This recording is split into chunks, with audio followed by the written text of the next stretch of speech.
श्री शिवाय नमस्तुभम। हर हर महादेव। दतिया मध्य प्रदेश में गुरुजी पंडित प्रदीप जी मिश्रा द्वारा बाँची जा रही श्री पार्थेश्वर शिव महापुराण कथा आज 5वें दिन की पूरी हो चुकी है। यह 5 दिवसीय कथा थी। आज यह कथा विराम ले चुकी है। यह कथा 10 अगस्त से 14 अगस्त तक चली है। आज की कथा में गुरुजी ने जो ऑनलाइन अभिषेक के बारे में हमें जानकारी दी है उसके बारे में भी हम आपको इस वीडियो में लास्ट वीडियो में बताने वाले हैं, इसलिए वीडियो लास्ट तक जरूर सुने। और साथ में आज की कथा में गुरुजी ने जो भी कावड़ यात्रा है या ऑनलाइन अभिषेक है या हमें के बारे में जो भी संपूर्ण या उपाय बताए हैं उसकी जानकारी हम आपको इस वीडियो के माध्यम से देने वाले हैं। यदि किसी भी कारण से आप आज की कथा नहीं सुन पाए हैं तो संपूर्ण कथा का रास्ता तो आपको इस छोटी सी वीडियो से प्राप्त होने वाला है। बढ़ते हैं आज की कथा की पहली जानकारी की तरफ।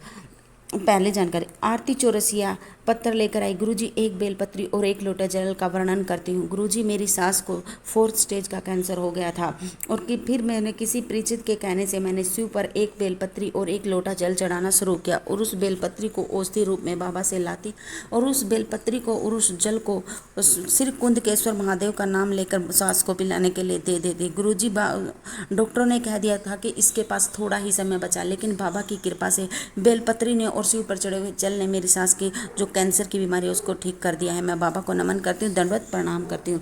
कथा की दूसरी जानकारी, किसी महिला ने गुरुजी से प्रश्न पूछा, गुरुजी, हम जैसे रजस्वला धर्म में कहीं ना तो पूजा कर सकते हैं ना ही किसी धार्मिक कर्म में बैठ सकते हैं, क्या हम उस समय भगवान का नाम स्मरण कर सकते हैं?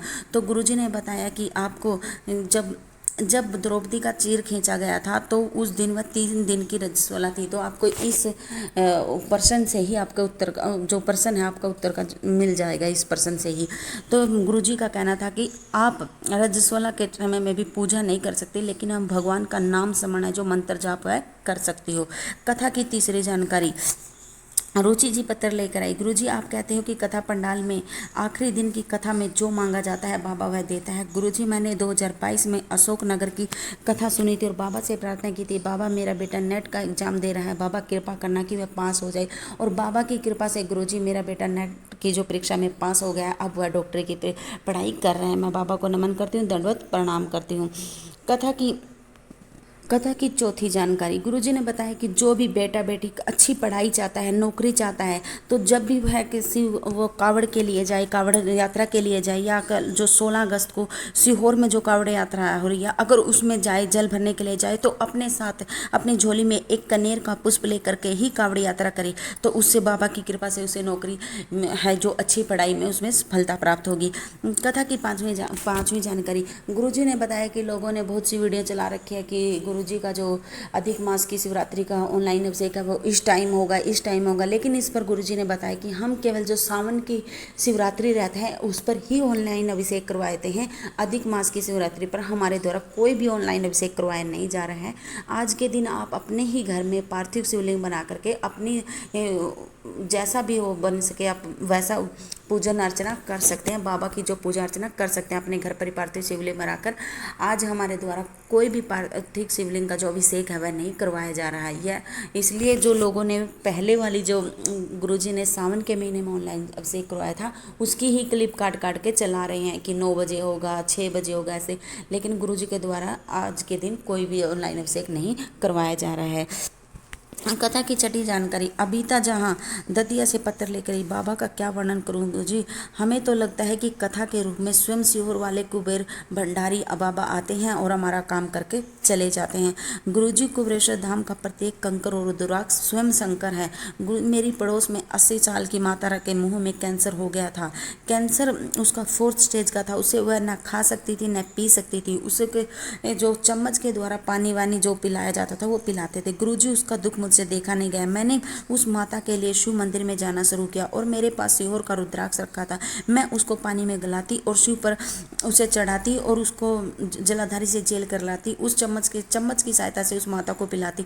गुरुजी, धीरे धीरे माता ने आधा चम्मच से 1 चम्मच पानी पीना शुरू किया, फिर आधा गिलास शुरू किया। उन्हें धीरे धीरे खाना शुरू कर दिया। जब जाँच करवाई तो पता चला कि उनका जो कैंसर है वह ठीक हो गया है। मैं बाबा को नमन करती हूँ, दंडवत प्रणाम करती हूँ। कथा की 7वीं जानकारी, जानकारी, जहाँ पर भी समझ लो शिवलिंग रखा हो और जहाँ पर उस शिवलिंग के सामने अगर नंदी बैठा तो उसे शिवालय कहा जाता है। और शिवालय में भगवान जो है जो वो स्थिर रहते हैं और वो प्रत्येक दिन प्रदोष काल में भ्रमण के लिए अवश्य निकलते हैं। कथा की 8वीं जानकारी, शिव महापुराण में कहती है कि हमें 5 चीज़ें जो वो धीरे धीरे प्राप्त होती हैं। पहला हमें रास्ता, जो हमारा रास्ता है वह भी धीरे धीरे बनता है। दूसरा कपड़ा भी हमेशा धीरे धीरे ही बुना जाता है।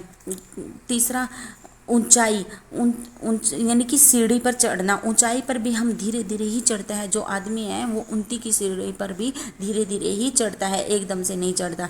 चौथा, जो विद्या के ज्ञान की प्राप्ति है वह भी हमें धीरे धीरे ही होती है। पांचवा, धन वैभव, धन संपदा, प्रतिष्ठा भी हमें धीरे धीरे मिलती है। कथा की 9वीं जानकारी, हमारी जिंदगी के कष्टों को, दुखों को कोई नहीं काट सकता, केवल बाबा देव अति देव महादेव ही काट सकता है। कथा की 10वीं जानकारी, जब भी हम शिव पर चढ़ा हुआ जल, थोड़ा सा जब भी हम शिव पर 1 लोटा जल चढ़ाते हैं तो हम जो थोड़ा सा जो जलाधारी से जेल कर लेते हैं वह साधारण नहीं होता, क्योंकि जो शिव है उसके सिर के ऊपर गंगा होती है और वह जल भी जो शिव पर चढ़ जाता है वह गंगा जल बन जाता है। हम हर रोज कोई साधारण जल घर लेकर नहीं आते, गंगा जल लेकर के आते हैं। कथा की 11वीं जानकारी, चाहे मंदिर कितना भी बड़ा क्यों ना हो, दीवारें कितनी भी ऊंची क्यों ना हो, शिखर की ऊंचाई कितनी भी क्यों ना हो, लेकिन जो कीमत होती है वह शिखर पर लगने वाले जो पीतल का, तांबे का जो कलश होता है उसकी होती है। कथा की 12वीं जानकारी, हमें हमेशा छोटा बन करके ही रहना चाहिए। जो आनंद और जो सुख छोटा बनने में है वह बड़ा बनने में नहीं है। कथा की 13वीं जानकारी, कल जो 15 अगस्त का दान रहेगा, जो गुरुजी द्वारा सावन के अधिक मास की जो दान की लिस्ट निकाली गई थी उसके अनुसार जो कल का 15 अगस्त का जो दान रहेगा वह रहेगा माला, या माला फूलों की माला का भी दान कर सकते हो, या फिर 33 फूलों का भी दान आप कर सकते हो। या आप किसी शिव मंदिर में भी कर सकते हो, पंडित को दे सकते हो ताकि वो शिव जी का श्रृंगार कर दे उनसे, या किसी शिव भक्त को भी आप ये दे सकते हो।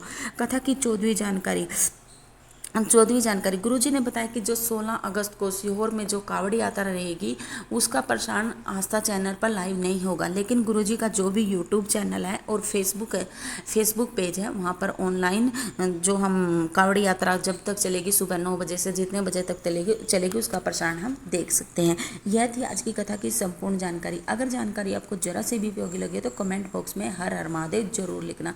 श्री शिवाय नमस्तुभ्यं। हर हर महादेव।